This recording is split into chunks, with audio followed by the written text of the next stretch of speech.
고린도전서 15장 1절부터 11절입니다. 고린도전서 15장 1절부터 11절입니다. 신약성경 282페이지 정도 있습니다. 제가 봉독하겠습니다. 형제들아, 내가 너희에게 전한 복음을 너희에게 알게 하노니 이는 너희가 받은 것이요 또 그 가운데 선 것이라. 너희가 만일 내가 전한 그 말을 굳게 지키고 헛되이 믿지 아니하였으면 그로 말미암아 구원을 받으리라. 내가 받은 것을 먼저 너희에게 전하였노니 이는 성경대로 그리스도께서 우리 죄를 위하여 죽으시고 장사 지낸 바 되셨다가 성경대로 사흘 만에 다시 살아나사 게바에게 보이시고 후에 12 제자에게와 그 후에 500여 형제에게 일시에 보이셨나니 그 중에 지금까지 대다수는 살아있고 어떤 사람은 잠들었으며 그 후에 야고보에게 보이셨으며 그 후에 모든 사도에게와 맨 나중에 만삭되지 못하여 난 자 같은 내게도 보이셨느니라. 나는 사도 중에 가장 작은 자라. 나는 하나님의 교회를 박해하였으므로 사도라 칭함받기를 감당하지 못할 자니라. 그러나 내가 나된 것은 하나님의 은혜로 된 것이니 내게 주신 그의 은혜가 헛되지 아니하여 내가 모든 사도보다 더 많이 수고하였으나 내가 한 것이 아니요 오직 나와 함께 하신 하나님의 은혜로라. 그러므로 나나 그들이나 이같이 전파하며 너희도 이같이 믿었느니라. 아멘.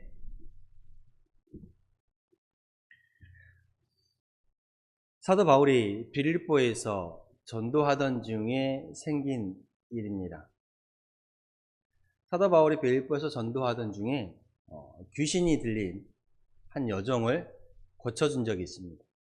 그 귀신을 쫓아내었죠. 그런데 문제가 생겼습니다. 그 귀신 들린 여종을 통해서 돈벌이 하던 주인들이 있었습니다. 그 귀신 들린 여종을 통해서 돈벌이 하던 주인들이, 이익을 보던 그 주인들이 바울을 그 관리에게 넘겨서 이 바울과 실라가 전도를 하던 이들이 지금 우리의 성을 심히 요란하게 한다라고 하면서 바울을 고발했습니다. 이 일로 바울과 실라는 감옥에 갇히게 되었습니다. 비록 상황이 좋지는 않았지요. 그러나 바울은 감옥에서도 하나님께 기도했습니다. 감옥에서도 하나님께 찬양했습니다. 이 기도와 찬양을 그 감옥에 갇혀있던 많은 죄수들이 함께 들었습니다. 그럴 때에 감옥의 터가 갑자기 흔들리기 시작합니다. 그리고 감옥의 모든 문들이 열려버렸습니다. 그리고 죄수들을 묶고 있던 그 모든 매어 있던 것들이 풀어지는 놀라운 일이 일어났습니다.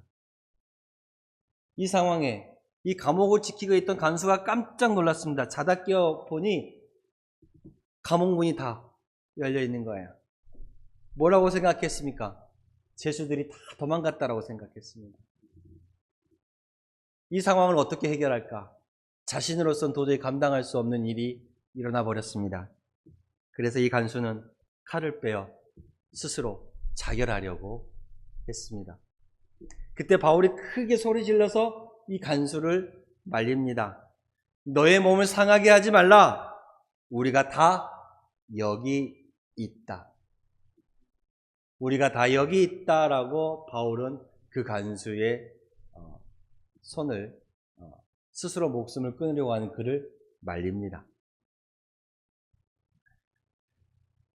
이 간수가 이 사건이 있는 이후에 바울 앞에 두려워 떨며 다음과 같은 질문을 던집니다. 사도행전 16장 30절 말씀인데요. 그들을 데리고 나가 이르되 선생들이여 내가 어떻게 하여야 구원을 받으리까? 라고 묻습니다. 이 간수가 이 사건 이후 바울에게 선생들이여 내가 어떻게 하여야 구원을 받으리까? 라고 묻습니다. 세상에는 수많은 질문들이 있습니다. 그렇지요? 그리고 좋은 질문은 나에게 내 삶을 바꾸는 전환점이 되기도 합니다. 우리는 하루에도 참 서로가 서로에게, 나에게 많은 질문들을 하고 살아갑니다. 그리고 그 질문들이 다 또 답이 있는 것은 아니지요. 답을 구하는 질문도 있고 그냥 물어보는 질문도 있습니다. 또한 답이 없는 물음도 있지요. 답이 없는 물음은 어떨까? 공허하고 그저 허무할 뿐이지요. 그러나 오늘 제가 여러분들에게 말씀드렸던 이 간수가 바울에게 던졌던 이 질문에는 분명한 답이 있었습니다. 내가 어떻게 하여야 구원을 받으리이까? 이 간수는 그의 삶의 가장 중요한 질문을 바로 이때 하였습니다. 그리고 그 질문에는 답이 있었지요. 바로 예수 그리스도입니다. 바울은 이 질문을 던진 간수에게 다음과 같이 말했습니다. 이르되 주 예수를 믿으라. 그리하면 너와 내 집이 구원을 받으리라. 사도행전 16장 31절입니다. 선생들이여 내가 어떻게 하여야 구원을 받겠습니까? 이르되 주 예수를 믿으라. 그리하면 너와 내 집이 구원을 받으리라. 나의 죄를 사하시고 나를 구원하실 분은 예수 그리스도입니다. 사도 바울은 바로 이것을 가지고 전하였습니다. 오늘 본문 15장 3절에 내가 받은 것을 먼저 너희에게 전하였노니 이는 성경대로 그리스도께서 우리를 위하여 죽으시고 라고 말하고 있습니다. 복음을 전하는 복음 전도자가 품어야 할 그것은 바로 예수 그리스도입니다. 예수를 품어야 예수를 전할 수 있는 것입니다. 예수를 안에 가져가야 그 예수를 내가 꺼내며 보여줄 수 있다라는 것입니다. 세상에는 수많은 메시지가 있습니다. 라디오를 통해서도, 사람들을 통해서도, TV를 통해서도, 여러 가지 매체를 통해서도, 휴대폰을 통해서도 우리는 많은 메시지를 받습니다. 사람들은 사회와 경제, 정치, 요즘은 좀 정치가 신물 난다 그래서 정치 뉴스를 아예 안 보는 사람도 있습니다만, 사회와 경제에 이런 뉴스에 귀를 기울이고 건강 정보를 열심히 찾아다닙니다. 자기 개발과 자기 성공의 비법, 누가 이렇게 해서 돈을 많이 벌었더라, 누가 이렇게 성공했다더라, 거기에 열광합니다. 그런데요, 이 세상의 수많은 소식과 메시지 가운데 사람의 영혼을 구하고 영원한 생명을 주는 소식은 오직 하나뿐입니다. 오직 하나, 바로 예수 그리스도의 복음, 곧 주님께서 십자가에 달리신 그 죽음과 대속의 죽음과 바로 부활의 소식입니다. 전도는 바로 이 복음을 전하는 것입니다. 예수님의 십자가와 부활, 이것을 전하는 게 바로 전도입니다. 그러면 우리가 전해야 할 그 복음, 이 복음이라는 것, 복된 소식을 복음이라 그러죠. 그 복된 소식은 과연 무엇인가? 바울은 1절에 이렇게 말합니다. 내가 너희에게 전한 복음을 너희로 알게 하노니. 형제들아, 내가 너희에게 전한 복음을 내가 너희로 알게 하노니. 그럼 바울이 이들에게 전했던 그 복음은 무엇인가요? 그 복음은 무엇인가? 그 복음은 말씀드렸다시피 먼저는 예수 그리스도께서 성경대로 우리 죄를 위하여 죽으셨다라는 것입니다. 3절에 말씀하셨죠. 내가 받은 것을 너희에게 전하노니 이는 성경대로 그리스도께서 우리 죄를 위하여 죽으시고. 복음의 가장 첫 번째 핵심은 바로 예수님의 십자가입니다. 예수님의 십자가. 인류의 죄를 대신하여 죽으신 그 사건이 복음의 출발이라는 것입니다. 죄 없는 하나님의 아들이 우리를 대속하시기 위해서 우리 대신 죽임을 당했습니다. 십자가 위에서요. 예수님께서 우리를 구원하시기 위해서 우리 죄를 친히 담당하시고 희생양이 되심으로 죽으셨다라는 것입니다. 그리고 주님은 장사되셨습니다. 단지 죽은 것이 아니라 무덤에 들어가셨습니다. 3절에 성경대로 그리스도께서 우리 죄를 위하여, 누구를 위하여? 우리 죄를 위하여 죽으시고 장사 지낸 바 되셨다가, 장사 지냈다. 무슨 말이에요? 무덤에 묻혔다라는 말입니다. 무덤에 들어간 게 뭐 대수라고 말할 수도 있죠. 아니, 죽으면 다 묻는 거 아닌가? 라고 말할 수도 있습니다. 그런데 성경은 굳이 주님께서 죽으셨고, 성경대로 죽으셨고, 우리 죄를 위하여 성경대로 죽으셨고, 장사되셨다라고, 무덤에 들어가셨다라고 기록을 하고 있습니다. 아니, 당연한 걸 뭐하라고? 죽으면 당연히 들어가는 건데. 장사되셨다, 장사 지낸 바 되셨다. 왜 그랬을까? 여러분, 누가 무덤에 들어갑니까? 누가 무덤에 들어가요? 당연하게도 죽은 자가 들어가죠. 죽은 자가 무덤에 들어갑니다. 산자가 들어가면 큰일 납니다. 산자가 들어가면 큰일 나요.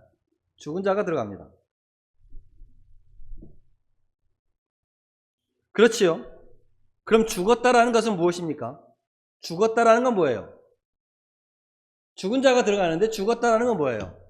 죽었다라는 것은 그 사람이 살아 있었기에 죽었다라고 말하는 겁니다.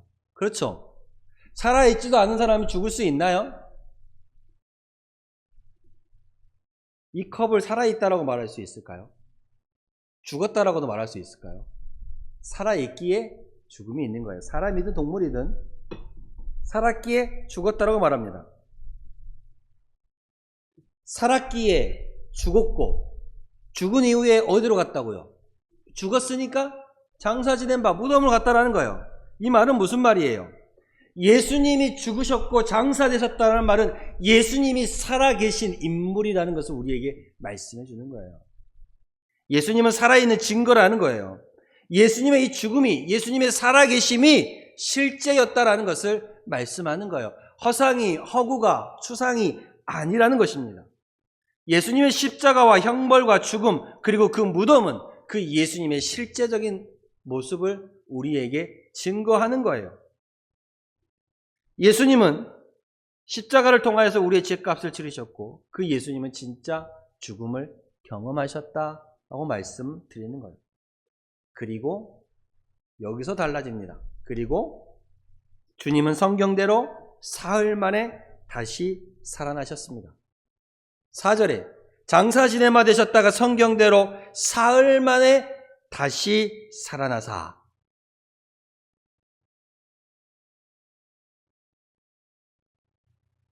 죽었다가 산 사람이 있나요? 죽었다가 산 사람이, 무덤에 들어갔다가 3일 뒤에 나온 사람이 있을까요? 큰일 나죠. 큰일 납니다. 그렇게 나왔다가는 큰일 날 겁니다. 산자가 무덤에 들어간 것도 큰일 나지만 죽었다가 3일 만에 무덤에서 나오는 것도 큰일입니다. 그런데 주님은 3일 만에 다시 살아나셨습니다. 우리가 전하는 복음의 절정은 바로 여기에 있습니다. 이 부활에 있는 거예요. 부활에. 왜요? 왜 부활에 이 복음의 절정이 있을까? 죽은 지 3일이나 되었다는 것은 그 죽음이 완전해졌다는 의미예요, 여러분. 사람이 잠깐 숨이 멎었다가 탁 깨어날 수는 있어요. 그죠? 심폐소생술에서 깨어날 수 있어요. 근데 3일 동안 무덤에 있었다라는 말은 그냥 완전히 죽었다라는 말 같아요. 그죠? 그죠? 우리도 그래서 3일장을 지내시잖아요. 그죠? 완전하게 죽음을 받아들이는 거예요. 그런데 그 죽음에서 3일 만에, 완전한 죽음에서 3일 만에 살아나셨다. 이 말은 무슨 말이에요? 주님께서 그 죽음과 사망을 이기시고 나오셨다라는 거예요. 죽음을 깨트리시고 사망을 깨트리시고 거기서 승리하며 나왔다라는 거예요. 거기에 소망이 있는 거예요. 이 부활이 그러게 우리의 소망이 되는 것입니다. 다시 살아난다라는 소망이 주님을 통해 우리에게 있어요. 예수를 믿는 자들은 다시 살아난다. 사망 가운데서도 생명으로 옮겨진다라는 소망이 있어요. 이 전도자는 바로 이것을 품고 부활을 품고 살아갑니다. 바울은 복음에도 이것이 있다고 말합니다. 여러분, 부활이 없는 십자가 죽음으로 끝나 버렸을 것입니다. 그래서 사도 바울도 말하지요. 그리스도께서, 예수님께서 다시 살아나신 일이 없다라면, 다시 부활하지 않으셨다라면 너희의 믿음도 헛되고 너희가 여전히 죄 가운데 있었을 것이라고 말합니다. 그런데 이 말은 무슨 말이에요? 예수님께서 부활하셨기 때문에 너희의 믿음이 헛것이 아니요, 우리는 죄에서 벗어났다라고 사도 바울이 말하는 거예요. 베드로와 그의 11 사도들이 예루살렘에서 외친 그 복음은 무엇이었습니까? 그리고 그 복음을 전하는 힘은 어디에서 나왔습니까? 사도행전 2장 23절에 그가 하나님께서 정하신 뜻과 미리 아신 대로 내준 바 되었거늘 너희가 법 없는 자들의 손을 빌려 못 박아 죽였으나 이 예수를 하나님이 살리신지라 우리가 다 이 일의 증인이로다. 이 예수를 누가 살리셨다고요? 누가 살리셨다고요? 하나님이 살리셨다라는 것입니다. 이 죽음의 십자가에 달린 예수를 무덤에 들어가신 3일 만에 하나님께서 살아나시게끔 살리셨습니다. 이것이 예수님의 부활입니다. 그리고 제자들이 이 부활의 증거자가 되었습니다.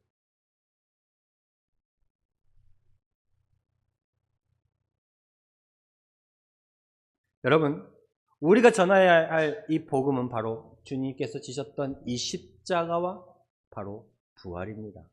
십자가는 우리의 죄를 위하여, 부활은 다시 우리에게 주시는 소망입니다. 이 십자가와 부활이 전도의 중심이며 성경 전체가 증거하는 구원의 길입니다.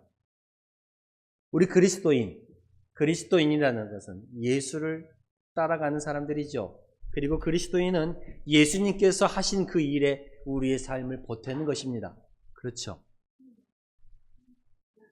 예수님께서 말씀하셨습니다. 내가 진실로 너희에게 이르노니 나를 믿는 자는 내가 해야 하는 일 그도 할 것이요 또한 그보다 큰 일도 하리라 라고 말합니다.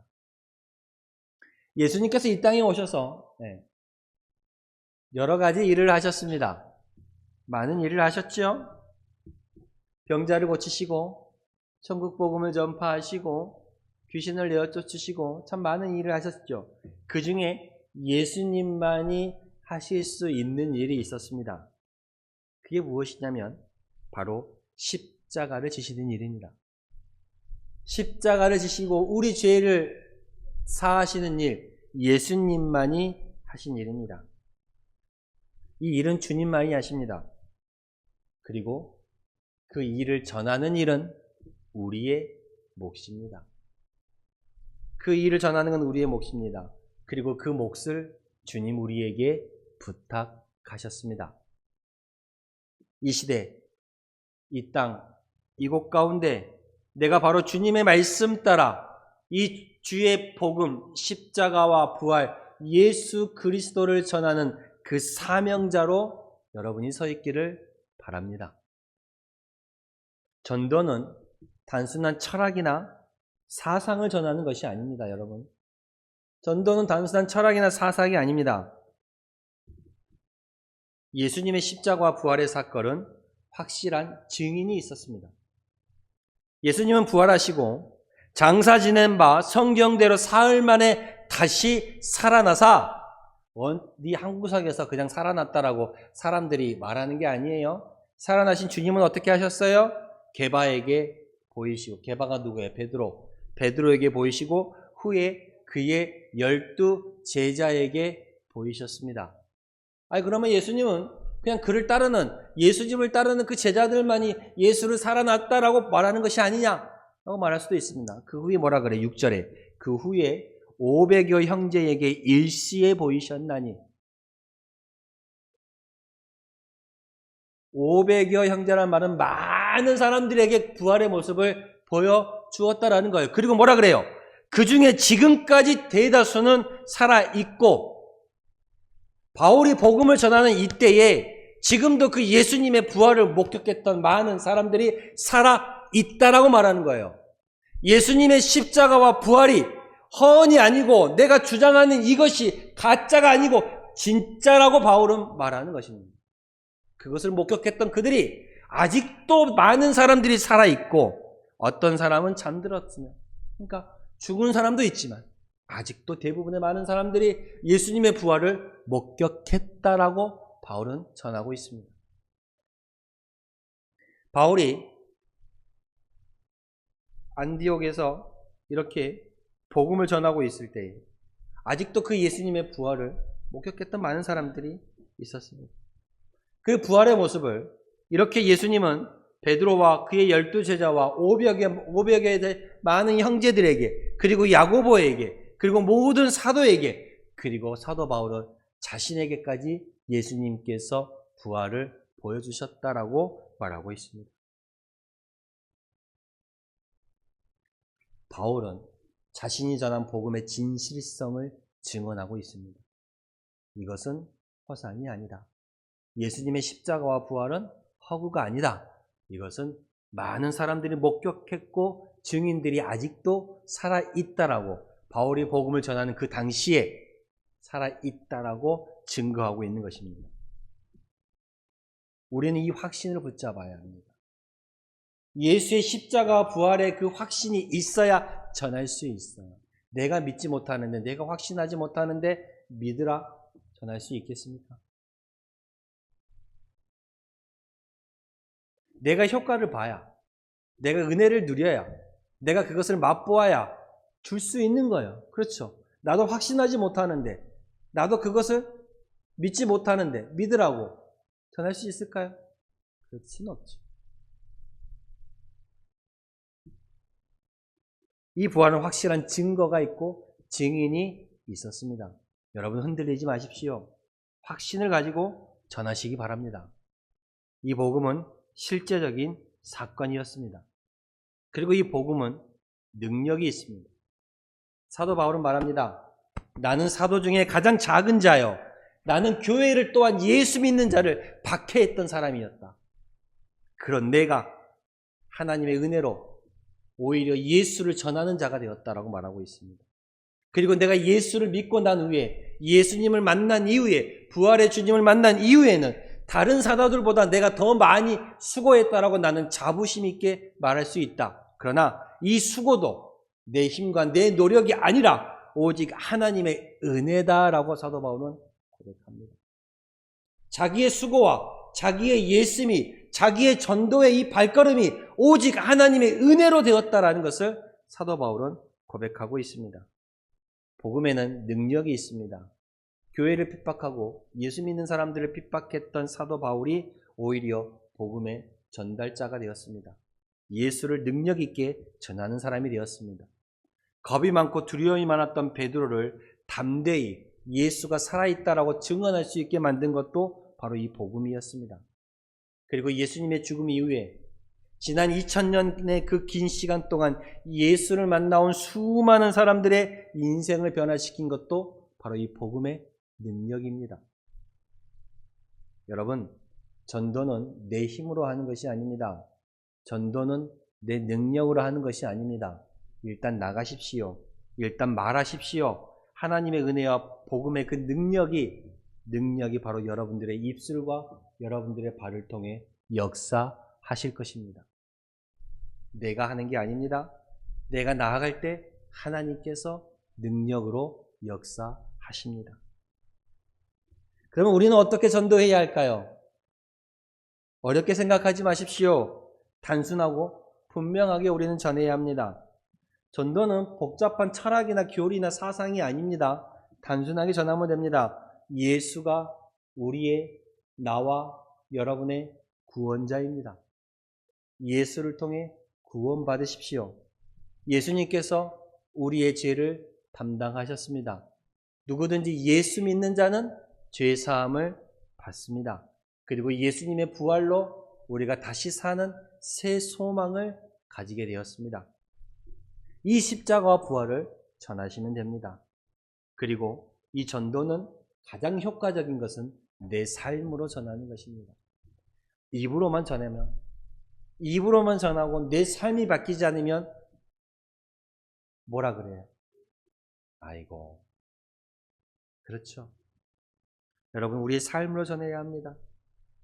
바울의 그 변화된 삶이 확실한 복음 능력의 전도의 증거가 되었던 것처럼 우리의 변화된 삶이 전도의 열쇠가 됩니다.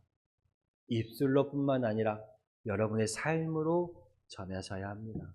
그게 참 메시지가 됩니다. 그리고 우리는 은혜에 붙잡힌 마음으로 늘 복음을 전해야 합니다. 여러분, 전도는 부담이 아닙니다. 따라하십시다. 전도는 부담이 아닙니다. 부담이 아닙니다. 내가 은혜에 붙잡힌 마음으로 전하는 것입니다. 은혜에 붙잡힌 마음으로. 바울은 말했습니다. 나 같은 죄인을 구원하신 하나님의 은혜라. 내가 더 많이 수고하였으나 내가 한 것이 아니요 오직 나와 함께 하신 하나님의 은혜로라. 내가 더 많이 수고하였으나 내가 한 것이 아니요 오직 나와 함께 하신 하나님의 은혜로라. 은혜에 붙잡힌 마음으로 전해야 합니다. 그래서 전도는 부담이 아닙니다. 부활의 신앙으로 담대히 전하십시오. 죽음을, 사망을 우리 주님이 이기셨습니다. 그래서 두려워하지 마십시오. 세상이 비웃어도 우리의 소망은 부활에 있기 때문에 그렇습니다. 여러분, 죽음도 두려워하지 않는 자는 당해낼 자가 없습니다. 그 죽음을 이기신 주님이 있습니다. 여러분, 우리 단장교회가 복음을 전하는 교회가 되기를 소망합니다. 또한 우리 단장교회에 속한 모든 성도님들이 이 복음을 전하는 성도들이 되시기를 소망합니다.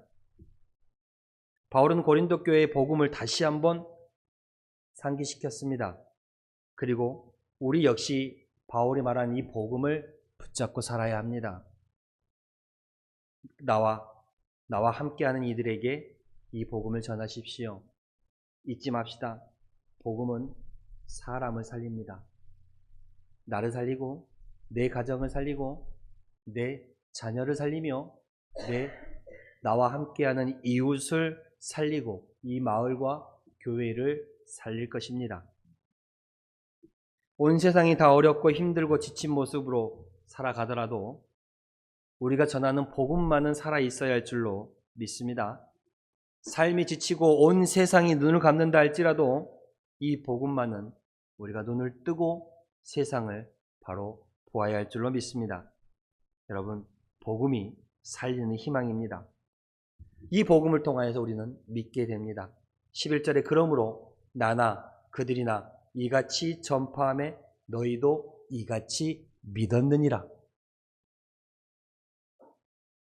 복음을 부담으로 생각하지 마시고 은혜에 붙잡힌 마음으로 전하는 전달자가 되시기를 소망합니다. 기도하겠습니다.